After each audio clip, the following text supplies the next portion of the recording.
오늘의 성경 말씀은 빌립보서 2장 5절에서 12절 말씀입니다. 여러분 안에 이 마음을 품으십시오.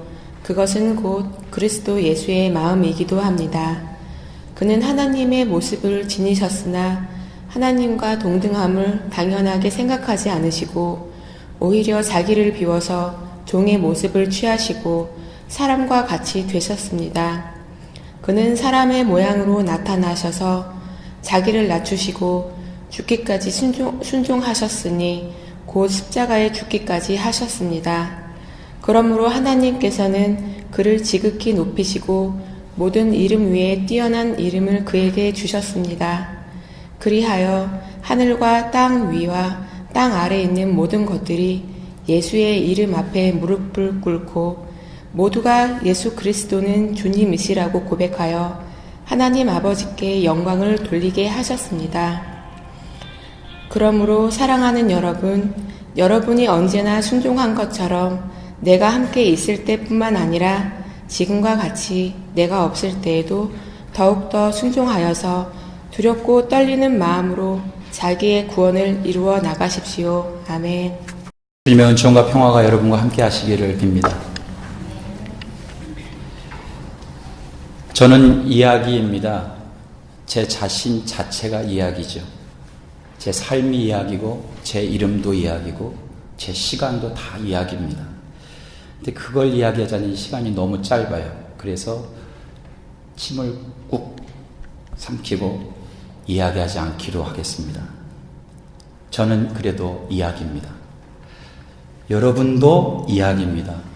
다 우리는 각자 자기의 이야기책을 갖고 있습니다. 나와 이야기가 분리될 수 없습니다. 우리는 그냥 이야기입니다. 세상의 역사도 이야기죠. 그래서 역사를 영어로 his story, history라고 그런 것 같습니다. 그런데 이 역사의 이야기의 단어가 나타내듯이 남자들의 이야기예요. his story. 그래서 페미니스트들은 her story, 그녀의 이야기들을 회복해야 한다. 또 진보 진영에 있는 분들은 the powerless, 힘없는 사람들의 이야기가 들려줘야 한다. The oppressed, 억압받는 사람들의 이야기도 우리가 들어야 한다. The silenced, 침묵을 강요받거나 혹은 침묵하고 있는 사람들의 이야기도 우리는 알아야 한다. The marginalized, 벼랑 끝으로 내몰려 있는 소외된 사람들도 그들의 이야기도 우리는 알아야 합니다. 그러고 보니 우리는 모두 다 이야기에 둘러싸여 살아가고 있습니다. 이야기가 우리에게 영향을 주고 또 나의 이야기가 누군가에게 영향을 미칩니다. 내 옷처럼 입고 있는 가부장의 이야기를 가지고 내가 살아간다면, 그게 그냥 나의 이야기라고 생각한다면 그 사람은 권위적이고 매우 위계적으로 살아가죠. 그 사람의 이야기입니다. 그리고 그녀의 이야기겠죠. 샤머니즘적인 이야기를 가지고 살아가서 그것이 너무나도 내 옷에 잘 어울리는 사람은 기복적인 이야기를 합니다. 여러분, 우리가 나누는 관심사의 이야기들이 다 나입니다. 나 자신입니다. 우리이죠. 그래서 내가 무슨 이야기를 하고 사람들을 만나면 내가 어떤 이야기에 관심이 있는가, 바로 그것이 납니다. 그래서 우리는 분리될 수 없습니다. 군사적인 이야기, 특히 흑백 논리의 이야기가 내 옷처럼 너무 잘 맞는 사람은 공격적입니다. 그리고 항상 네 편, 내 편, 빨간색, 파란색, 모든 세상의 구조를 이중구조로 보는 이야기 속에서 살아갑니다. 이건 너무나도 당연한 거지만 자본주의적인 이야기, 돈 이야기에 흠뻑 젖어 사는 사람은 그 이야기와 내가 분리될 수가 없는 거예요. 내가 그냥 돈인 거예요. 그래서 소유지향적이 되죠. 물질적이 됩니다. 그리고 늘 올라가려고만 하는 상향적인 존재가 되죠. 이렇게 이야기를 인간의 삶에 영향을 줍니다. 그런데 인간의 삶에 영향을 주니, 지난주에 제가 삶과 예배는 연결되어 있다고 하지 않았습니까? 바로 이 이야기가 예배에도 영향을 준다는 것입니다. 그래서 가부장제 이야기가 있는 예배는 가부장제적인 예배가 되는 거예요. 권위적인 예배, 권위적인 언어를 사용하고, 그리고 권위적인 스페이스에서 권위적인 기도를 드리고, 하나님은 권위자시고 우린 다 복종하는 사람들, 모든 이야기가 전부 권위와 관련되어 있는 이야기를 합니다. 샤머니즘적인 예배는 늘 주십시오, 주소서, 처음부터 끝까지 주셔야 됩니다 하는 이야기들로 가득 차죠. 그리고 우리는 세상에 나가서 그것을 자꾸 받으려고 하는 삶의 이야기들로 채워 나가게 되는 것입니다. 이렇게 우리의 예배에 세상의 이야기들이 들어와서 마치 우리의 예배에 오신 것처럼 된 지가 너무 오래나 됐습니다. 세상의 이야기가 예배의 이야기를 대신했습니다. 그래서 저는 오늘 이 잃어버린 예배의 이야기들을 여러분에게 좀 소개해 드리고 싶습니다. 그래서 오늘 설교의 제목을 예배가 이야기로, 이야기가 예배로라고 했습니다. 여러분, 예배는 그 자체가 이야기입니다. 예배가 이야기라고요. 예배가. 그런데 그 예배가 이야기하도록 하지 못하고 세상의 이야기들이 이 예배 안에서 마치 예배의 이야기인 것처럼 되어버리는 시대에 우리가 살아가고 있으니 예배에서 무슨 이야기를 들어야 하나 하는 궁금증을 우리 스스로 가질 수밖에 없습니다. 그래서 오늘 이 예배의 이야기를 좀 여러분들에게 해드리겠습니다. 괜찮으십니까? 좋습니까? 좀 강의 스타일 같나요?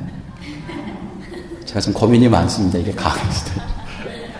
예배를 크게 둘로 나누면, 큰 두 개의 덩어리로 얘기하면 한번 따라해 보시죠. 커뮤니케이션.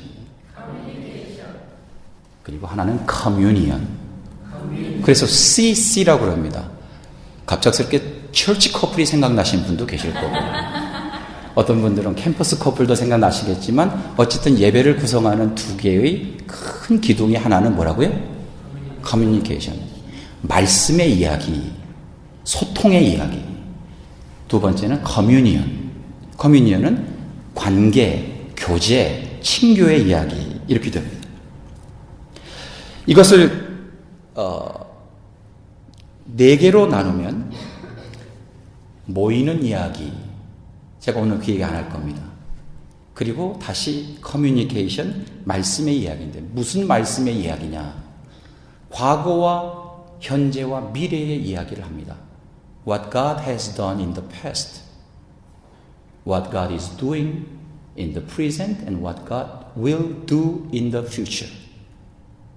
하나님은 과거와 현재와 미래에서 무엇을 하셨고 하시고 계시고 하실 것인가에 대한 이야기를 함으로써 과거에 하셨던 것을 오늘 이 현재의 이야기로 가지고 오고, 앞으로 일어날 미래의 이야기를 또 현재로 가지고 와서 여기에 이야기의 잔치가 벌어지는데, 이게 커뮤니케이션. 그러면 이건 설교 하나로만 될 수가 없고, 찬양, 기도, 그리고 설교, 말씀 봉독까지 이건 모두 다 커뮤니케이션 파트고, 이걸 통해서 우리가 하나님의 이야기를 듣는 거죠. 그러면 커뮤니언은 뭐냐? 커뮤니언은 성찬의 이야기입니다. 여러분, 성찬이라고 하는 말 익숙하시죠? 근데 어떤 교회는 성만찬이라고 하네요. 또 어떤 교회는 오늘 어떤 분께서 말씀하셨는데 라스트 서퍼라고 하는 우리 박수란 선생님께서 언급을 하셨는데, 어떤 교회는 성만찬, 성찬이라고 하지 않고 또 거기에 주의 만찬이라고 또 쓰는 교회가 있네요. 이게 다 이야기입니다. 그래서 성만찬은 여러분들이 아시는 것처럼 홀리 커뮤니언, 말 그대로 뱅퀴트, 잔치의 이야기입니다. 오늘 그 얘기는 안 합니다. 그리고 성찬은 유카리스트, 감사의 이야기입니다. 그리고 우리가 보통 알고 있는 이야기는 로드스 서퍼, 주의 만찬, 마가의 다락방에서 일어났던 이야기이죠.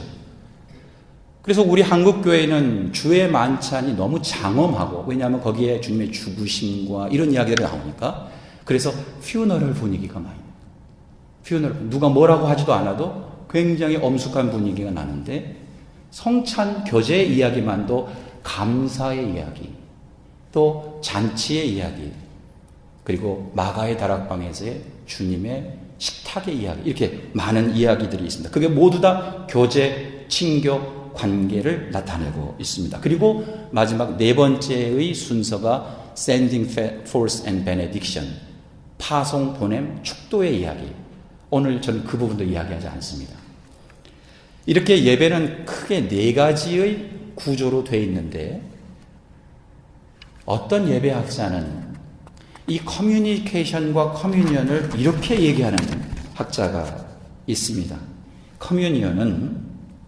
죄송합니다. 커뮤니케이션은 한번 따라해 보십시오. 계시다. 선포이다. 그리고 커뮤니언은 응답이다. 이건 누가 얘기를 하는 거냐면은 김남중이 그렇게 얘기를 합니다. 그러니까 커뮤니케이션에서는 우리에게 우리가 어떻게 살아갈 것인가에 대한 이야기들을 우리에게 전해주면, 커뮤니언 파트에서는 그 살아가겠다고 하는 응답을 우리가 해야 되는 거예요. 제가 지난주에 콜링과 리스판스가 있어야 된다고 말씀을 드렸는데, 부르심이 있으면 그 부르심에 대한 응답이 있어야 되는데, 바로 그 응답이 먹고 마시는 테이블에서입니다. 여러분, 이야기에는 세 가지 특징이 있습니다. 여러분, 이야기 좋아하시죠? 네. 왜 우리가 이야기를 좋아하는가? 또 오랫동안 우리의 역사 속에 남아있는 이야기는 왜 남아있냐면, 첫 번째, 재미있기 때문에 남아있습니다. 맞나요? 이야기가 재미있어요. 이 이야기 안에 긴장도 있고, 갑자기 반전도 있고, 의심도 있고, 그리고 감정이입이 있고, 갈등이 있고, 절정이 있고, 그러다 그게 해소가 돼서 하고 이 드라마의 죄송합니다, 드라마라고 얘기를 머릿속에는 드라마가 계속 생각이 났나 봅니다. 그래서 제가 우리 몇몇 교우분들에게 요즘 드라마 뭐 보시냐고 자꾸 물어보는 이유가 있는데, 우리는 그렇게 이야기를 좋아합니다. 이야기가 끝나지 않고 딱 마지막에서 딱 어떤 장면 끝나면 그 다음 주까지 기다리라고 조바심을 내죠. 이 이야기가 어떻게 전개될지. 그만큼 이야기는 흥미롭습니다. 그게 첫 번째 특징입니다. 두 번째로 이야기의 특징은 교훈이 있고 지혜가 있습니다. 그죠? 뭐 이솝 우화, 우리들의 전래 동화 뭐 이야기 한번 생각해 보십시오. 교훈과 지혜가 있습니다. 그 안에. 그런데 이 이야기에는, 두 번째 특징의 이야기에는 어떤 한계가 있냐면, 그 이야기를 구성하고 있는 교훈과 지혜를 전달하는 세계관이나 철학에 대해서는 문제 제기를 하지 않습니다. 그러니까 그냥 주어져 있는 룰이나 질서나 법은 그대로 인정하고, 그건 당연히 있는 것이라고 인정을 하고, 그러니까 한계가 있을 수밖에 없죠. 그 안에서 교훈과 지혜를 전달하다 보니 그것이 어떤 면에서는 우리에게 한계를 가지고 오는 것이고, 뭔가를 정당화시키는 지혜와 교훈이 될 수도 있겠죠. 제가 왜 두 번째 이야기, 이 마지막 부분에 그것이 당연하게 그 세계관을 인정한다라고 얘기를 했냐면, 세 번째 이야기의 특징은 바로 그 체제와 질서와 그 당시의 철학에 대한 문제 제기와 저항하는 문학, 그런 이야기들도 있다는 것입니다. 이게 이야기의 세 가지 특징인데, 예배는 이 세 가지의 모든 특징을 가지고는 있지만, 저는 오늘 그 중에서도 세 번째 특징에 대해서 좀 언급해 드리고 싶습니다. 말씀드린 것처럼 예배는 그 자체가 이야기라고 말씀드렸습니다. 예배의 이야기는 근본적으로 우리가 살아가고 있는 우리의 이야기들의 문제를 제기합니다. 지금 우리를 형성하고 있는 나라고 하는 이야기들에 대해서 스탑! 그리고 여기 와서 예배의 이야기를 들어보라는 것입니다. 그리고 이 이야기들로 우리를 힘들게 합니다. 우리가 가지고 있는 당연하게 생각했던 우리들의 이야기들에게 저항하기 때문입니다. 그리고 자꾸 바꾸라고 그러고 변화하라고 하고 변혁하라고 합니다. 바로 그것이 콜링이고, 우리는 그 이야기에 선택할 것인지 선택하지 말 것인지는 우리의 자유의지에 달려있습니다. 그 부분이 응답입니다. 저는 그래서 이 커뮤니케이션과 커뮤니언이라고 하는 이 관계가 말씀은 변화에 대한 끊임없는 이야기이고 응답은 그리고 결단은 바로 이 커뮤니언 파트이다 라고 말씀드리고 싶습니다. 우리는 이 응답을 통해서 책임적 존재로 살아갈 것을 끊임없이 결단하는 것입니다. 이 이야기가 없으면 하나님의 이야기만 있고 우리들의 이야기가 없는 예배는 무슨 예배라고 해야 될까요? 하나님에 대한 이야기만 있어요. 바리새인들의 한계가 그거이죠. 하나님만 사랑해요. 그리고 사람을 사랑하지 않아. 한 손 오그라진 사람의 이야기가 그것을 상징하는 것입니다. 어쩌면 우리는 하나님에 대한 이야기만 듣고 아니 커뮤니케이션에 대한 내용만 잔뜩 우리 속에 입력하고 나가는지도 모르겠습니다. 우리들의 응답 없이 우리들의 결단 없이. 그래서 성찬은 우리에게 무엇을 길러내는 것이냐 한번 따라해 보시죠. Responsibility. 제가 예전에 한번 여기서 말씀드렸던 것 같은데 Responsibility는 두 단어의 합성어입니다. Response와 Ability. 응답하는 뭡니까? 능력이죠. 책임이라고 하는 것은 응답하는 능력을 길러내는 것입니다. 그러므로 우리는 이 식탁에서 그 응답하는 능력을 길러내는 프랙티스를 매주 하게 되는 것입니다. 그래서 저는 오늘 여기서 커뮤니케이션에 대해서 먼저 여러분에게 말씀을 드리면 응답은 여러분들이 하십시오. 제가 그 내용을 마무리하면서 조금 말씀드리겠습니다. 이제 커뮤니케이션 하겠습니다. 오늘 이야기들을 들려드릴 겁니다. 먹고 마시는 이야기입니다. 성경 전체에 먹고 마시는 이야기들이 그렇게도 많습니다. 구약성서와 신약성서. 자, 여러분들 이제 저를 좀 더 사랑스럽게 봐주십시오. 이미 사랑스럽게 보신 분들은 더 뜨겁게 좀 봐주시기 바랍니다. 그리고 지금 제가 이쪽에 손든 이쪽 파트에 계시는 우리 회중들은 구약성서의 이야기들, 먹고 마신 얘기가 도대체 뭐가 있나 생각하십시오. 커뮤니케이션입니다. 일방적이지 않습니다. 쌍방이고 참여해야 됩니다. 이것이 커뮤니케이션이기 때문입니다. 이쪽에 제가 손든 분들은 저를 조금 더 따뜻하게 봐주시고 신약 성서에 나와 있는 먹고 마시는 이야기를 한번 생각해 보시기 바랍니다. 벌써 몇 분은 벌써 이미 여행을 떠나셨군요. 이미 본문으로 들어가신 분들이 몇 분 계십니다. 자, 이제 여러분들 각본 없는 드라마입니다. 커뮤니케이션. 저는 이미 여기에 3페이지 정도 먹고 마시는 이야기를 다 적어놨지만 각본 없는 드라마처럼 여러분 먹고 마시는 이야기 한번 들려주십시오. 커뮤니케이션 해주십시오. 그러면 제가 여러분들하고 같이 커뮤니케이션 하겠습니다. 구약성서.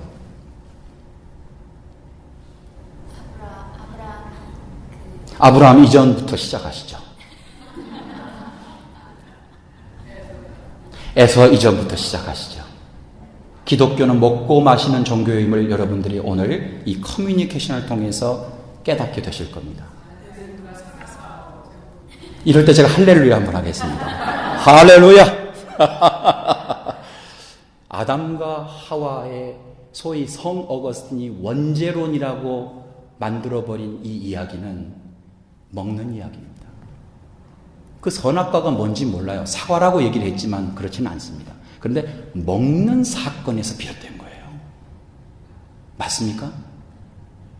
그러면 이 먹음으로 인해서 무슨 결과가 나타나느냐. 너무 많은 이야기들 때문에 제가 이것도 한 3시간 설교가 가능하겠지만 벌써부터 시계를 보시는 분도 계실 수 있겠지만 제가 다 잘라서 이 에덴 동산에서 그것을 먹고 나서 이 사람들이 책임을 responsibility를 잃어버렸다. 여성은 저 뱀이, 남성은 저 여성이 이렇게 자기가 책임졌어야 할 부분을 타인에게 전가시킴으로써 이 먹는 사건이 우리의 현재 인간의 모습을 적나라하게 노출하고 있구나. 그게 뭐예요? 책임을 지지 않는 사회, 책임을 지지 않는 가정, 책임지지 않는 존재. 그러면 그 먹음을 통해서 일어났던 그것을 회복시키려면 우리는 이곳에 와서 이 그리스도의 잔과 그리스도의 빵을 먹고 나서 우리는 어떤 존재로 살아야 되겠다고 리스판스 해야 되겠습니까? 이번 한 주간은 내가 어느 누구에게도 내 책임을 타인에게 전가하지 않고 살겠습니다. 이것이 리스판스입니다. 맞습니까? 자, 구약성서 한 100여 가지가 있는데 그 중에서 몇 가지만 얘기해 보시죠. 아브라함 얘기하셨습니다. 아브라함은 지나가는 새 천사를 자기 집으로 초대해서 음식을 대접했군요. 우리는 이것을 하스피텔리티, 환대라고 하죠. 내가 이번 한 주간은 이 떡과 잔을 마시고 누구 지나가는 나그네 있으면 한번 밥 한 번 사줘야 되겠다. 너무 모르는 사람 밥 사주면 안 되니까요. 혹시 내가 이번 한 주에 밥 사줄 사람 없나? 한번 우리 집으로 초대할 사람 없나? 이거 결단하는 겁니다. 이거를 저거 먹고 마시기 전에 결단하고 먹고 마시는 거예요. 세례받지 않은 사람은 성찬에 참여할 수 없다고 하는 한국교회의 그 모습이 아니고 이 환대를 하지 못하겠다고 하는 사람은 먹을 수가 없는 거예요. 마실 수가 없는 것이고 이번 한 주간 또 구약성서 이야기 조금 더 뒤로 넘어가 보겠습니다. 구약성서 이야기에 무슨 얘기가 있습니까? 저한테 마음으로 말하지 마시고요. 그냥 문장 아니어도 좋으니까 단어 하나만 툭 던져주시면 제가 쏜살같이 그것을 알아듣고 말씀을 해드리죠. 구약성서 안에 무슨 먹고 마시는 이야기가 있습니까? 여기는 신약성서 조금만 참고 계시고 사르밧 과부와 엘리야 선지자 이야기 말씀하시죠. 이 사르밧 과부는 이제 그날 그의 마지막 식사였어요. 식량. 저도 학생 때 처음 교회를 다니고 크리스찬이 돼서 한번 그거 실천해 봤더니 되더라고요. 내게 남은 마지막 무엇인가가 있었는데 그거를 조건 없이 주었을 때 오는 기쁨이 있었습니다. 그런데 이 이야기가 변질돼서 목회자에게 잘해야 된다. 그래야 복을 받는다. 이런 가짜 이야기들이 예배 시간에 우리의 마음을 불편하게 하죠. 그런 이야기 아니에요. 그 이야기는 무슨 얘기예요? 내가 가지고 있는 모든 것을 그 누군가에게 줄 수 있다면 그 얼마나 행복할 것인가. 그리고 결과는 해피엔딩으로 끝나지 않습니까? 이걸 믿습니까, 여러분이? 여러분이 그것을 이 세상의 순리대로 살지 않고 이 복음이 주는 이야기를 내 이야기로 삼아야 되겠다. 그러면 먹고 마실 때 나는 그렇게 살겠다. 내가 오늘 내 호주머니에 몇 불이 있더라도 지나가는 사람한테 그냥 아무 조건 없이 주는 그런 연습을 이번 한 주간 해보겠다는 응답, responsibility를 길러내는 것. 그게 테이블 매너입니다. 또 구약성서에 먹고 마신 이야기 참 많은데요. 만나와 메추라기 이야기이죠. 만나와 메추라기 이야기는 무슨 얘기일까요? 여러분, 이 만나가 무슨 뜻입니까? 만나는 원래 히브리어로 what is it? 입니다. 이름 자체가. 이게 도대체 뭐지? 놀라움과 경이로움이죠. 이게 뭐지? 이 만나가 영어의 매너가 됐습니다. 만나가 매너. 그러니까 우리 인생 사는 자세와 태도가 그 안에 그 이야기 속에 있는데 너무 많은 이야기가 있습니다. 그 중에 하나만 얘기하죠. 뭐라고 얘기했습니까? 그 만나 쌓아둬서 내일 모레 먹으려고 하지 마라. 그렇게 하면 어떻게 된다고? 썩는다. 이번 한 주간은 내가 어떤 일이 있어도 내 욕망에 사로잡히지 않고 뭔가에 집착해서 살지 않겠다고 하는 결단과 결심을 그리스도가 주시는 음식을 먹고 한번 결단해 보는 것이죠. 또 뭐가 있을까요? 아직 그 이야기 한참 남았는데, 자, 몇 개 제가 선풀을 내죠. 팥죽 이야기 있습니다. 에스와 야곱. 말하려고 그랬는데, 여기서 벌써, 내가 이거 얘기하려고 그랬는데, 이렇게 하시는 분들 계시는데, 팥죽 이야기 뭡니까? 나의 권리를 위해서 내 형제를 기만하고 속인 이야기죠. 물론 야곱의 인생사를 보면 그것도 이해할 만하지만, 차남입니까? 둘째의 서러움이 있긴 하지만, 어쨌든 결과적으로 내가 나의 이익과 권리를 위해서 누군가를 속이고 기만하는 일을 내가 이번 주는 안 하겠다. 이 먹고 마시는 이야기 통해서. 모세가 광야에 지나는 백성들이 불평불만하고 배고프고 목마르다고 하니까 화가 나가지고 바위를 팍 쳤더니 물은 나왔죠. 근데 그 물이 쓴물이 나왔어. 분노 조절 장애. 분노 조절 장애. 내가 이번 한 주간은 어떤 일이 있어도 욱하지 않겠다. 특히 내 가까운 사람에게 내가 욱하고 함부로 하지 않겠다. 이렇게 중요한 responsibility, 결정이 이 그리스도의 식사에서 내가 해야 할 응답인 것입니다. 구약성서 이야기 중에 많은 이야기 있지만 하나만 더 하고 그냥 넘어가죠. 사실 구약성서에는요, 먹으라는 이야기와 먹지 말라는 이야기가 그렇게도 많습니다. 발굽 갈라진 거는 먹지 마라, 부정하다, 정하다.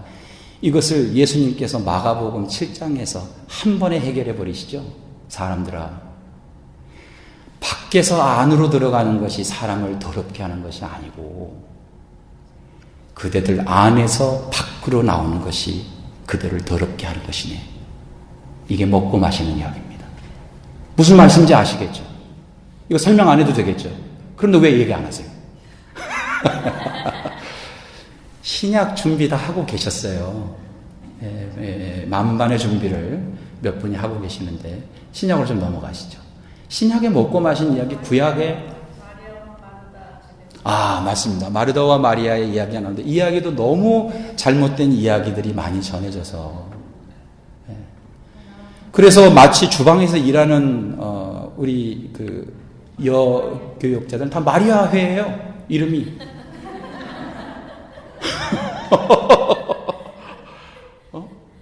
그리고 손에 물 묻히지 않고 와서 예배드리는 사람들은 마르다 회예요. 마르다 여성교회. 이게 뭡니까? 도대체 이런 이야기입니까? 아니죠. 거기에 보면 마음에 대한 이야기가 나오거든요. 너는 마음이 분주하구나. 분심이 일어났구나. 마음이 한 군데로 모아지지 않고 왜 그렇게 마음이 흩어져서 사는가? 그래, 내가 이번 한 주간은 마음이 이 마음 저 마음 이 마음 흩어지지 않고 한 마음 모아서 살아봐야지. 이런 결단과 응답을 하는 것이 바로 식탁의 자유입니다. 또 구약에는 가인과 아벨의 먹는 이야기가 있는데 그 얘기는 나중에 저 식사할 때 궁금하신 분 와서 좀 물어보세요. 중요한 얘기니까. 또 신약에 또 무슨 이야기 있습니까? 왜 이렇게 시큰둥하십니까? 먹고 마신 이야기하는데. 가나의 혼인잔치도 있고, 가나의 혼인잔치도 할 얘기가 많이 있지만 무엇보다도 이 얘기가 있죠. 이 집은 보통 집들은 처음에 내는 포도주가 맛있고 끝에는 사람들이 취하니까 좀 덜 맛있는 걸 내는데 어찌 이 집은 마지막에 나오는 포도주가 더 맛있는가? 사람이 늙어가면 늙어갈수록 더 아름다워지는 겁니다. 추해지지, 죄송합니다. 저를 얘기하는 거니까 절대 오해하지 마시기 바랍니다. 나이가 들어가면서 더 아름답게 무르익어 가야지. 내가 이번 한 주간은 나이값 좀 하며 살아야 되겠다. 내 나이. 40이면 부록이라는 거. 제가 이제 부록인데 그 부록이 유혹을 받지 않는다는 의미에서의 부록이 아니라 공자시대는 그때 당시에 유혹 혹자가 없었습니다. 경계 혹자만 있었습니다. 그 시대의 한자는. 이건 제가 발견하는 것이 아니라 역사학자가 발견해냈죠. 무슨 말이냐? 40대부터는 경계가 없어지는 나이다. 그때부터는 차별하지 않고 누구든지 만나서 아무 격 없이 대화하고 누구하고 같이 터놓고 서로에 대한 생각들을 존중하며 다양성을 받아들이는 삶이 40부터 시작되니 참 이 사람은 40 이후부터 50, 60, 70이 넘어갈수록 어쩌면 이렇게 아름답고 어여쁜고 난 이번 한 주간 동안 그렇게 살겠습니다. 주님. 이거 응답 여러분 결단하는 것입니다.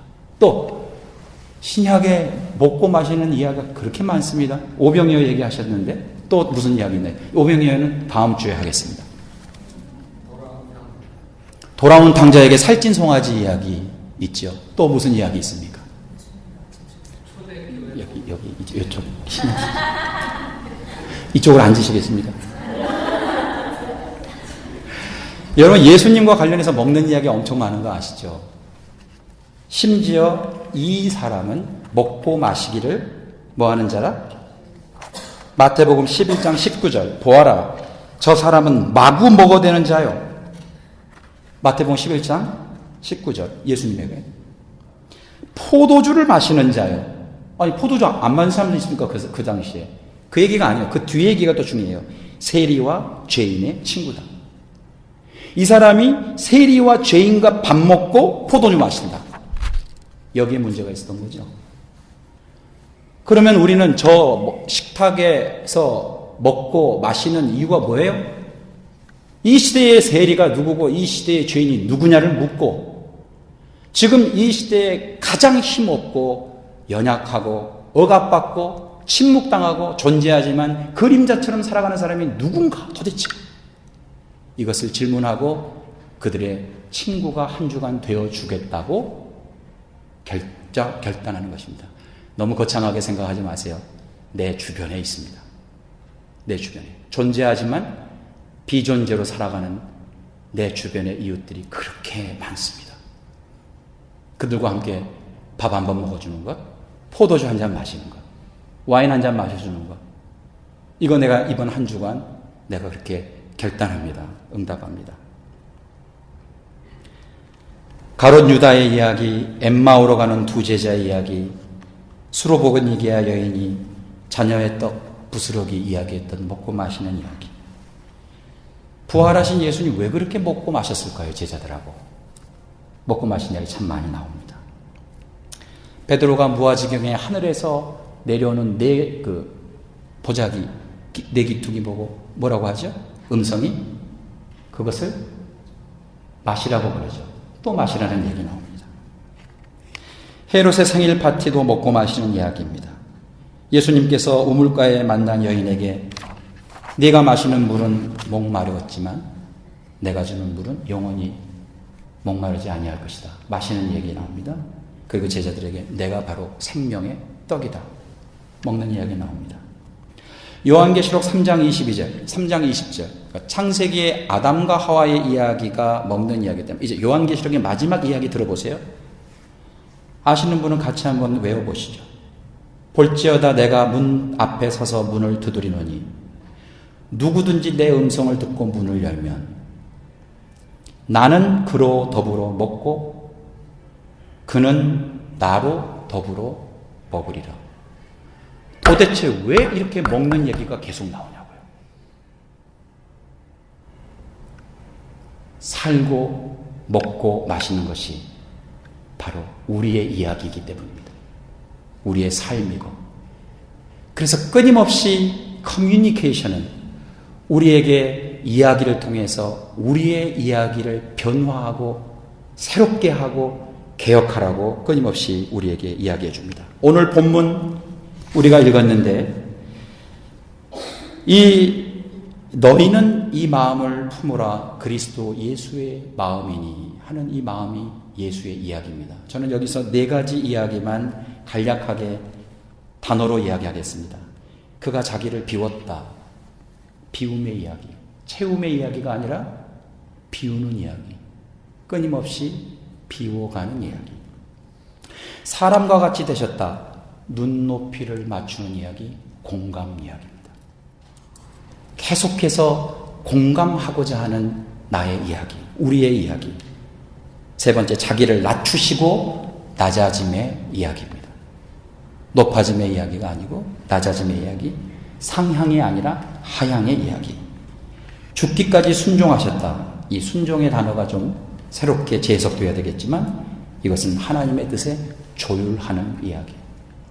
내 인생의 삶의 이야기의 리듬을 하나님의 이야기의 리듬에 끊임없이 조율하셨던 그분, 그 이야기, 이 이야기들이 바로 다 성찬의 이야기입니다. 다 먹고 마시는 이야기입니다. 여러분, 오늘 여러분은 어떤 종류의 식탁 앞에 서서 무엇을 먹고 무엇을 마시겠습니까? 저는 여러분들에게 커뮤니케이션 이야기 들려드렸습니다. 이제 여러분들 성찬하러 나오실 때 지난주처럼 각 그룹으로 나누어 주셔서 오늘 여러분 들으셨던 먹고 마셨던 이야기 중에 여러분 마음을 터치했던 이야기 하나를 얘기하시고 나는 이번 한 주간 그렇게 살겠다고 응답하고 결단함으로 우리의 예배 안에 하나님의 먹고 마시는 이야기와 그 이야기를 듣고 우리가 응답하고 결단하는 이야기, 이렇게 정말 예배 안에서 들려져야 할 이야기가 우리에게 경험되기를 바랍니다. 오늘 여러분은 어떤 이야기를 이번 한 주간 나의 이야기와 우리의 이야기로 받아들이시고 성찬에서 응답하시겠습니까?